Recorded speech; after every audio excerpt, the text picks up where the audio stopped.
हमारी संस्था जो है वो रजिस्टर्ड है, दिल्ली जनकपुरी से है, 242/21 इसका नंबर है।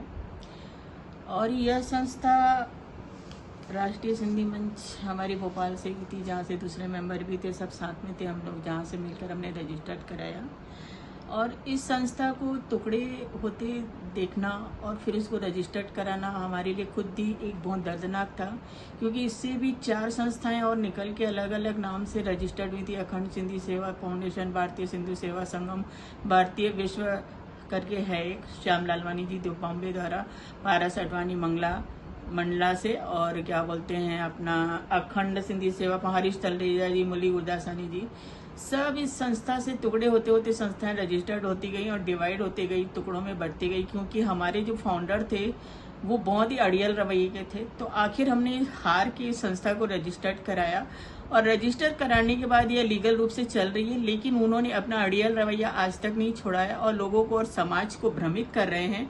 और अफसोस की बात है कि हमारे समाज के कुछ सम्माननीय गलत का साथ दे रहे हैं। हम समाज को दोष देते हैं कि समाज गलत रास्ते पे चल रहा है, साथ नहीं दे रहा है। गलत तो हम होते हैं जो गलत का साथ दे के गलत रास्ते पे जाते हैं, और दोष हम समाज को और संस्थाओं को देते हैं।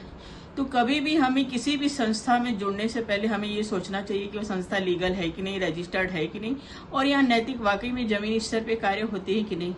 आप सभी से रिक्वेस्ट है कि कभी भी किसी भी संस्था से जुड़े, बेशक सेवा करें, बट सेवा का उद्देश्य लक्ष्य लीगल है कि नहीं उसकी जानकारी अवश्य रखें। जैसे एक बच्चे की आप शादी कराने के लिए बायोडाटा निकालते हैं तो सब चीज़ अपने बच्चे के लिए पता करते हैं, वैसे ही समाज को अगर हमको आगे बढ़ाना है तो आप सभी से रिक्वेस्ट है कि कभी भी जिस भी संस्था से जुड़े उसके बेसिक नॉलेज और उसके उद्देश्य, उसके काम और जो इसमें काम कर रहे हैं वो उस लोग किस हद तक सही है, उस बेस पे काम कीजिए। कभी भी समाज न भ्रमित होगा, न लोग भ्रमित होगी, न टूटेंगे न बिखरेंगे।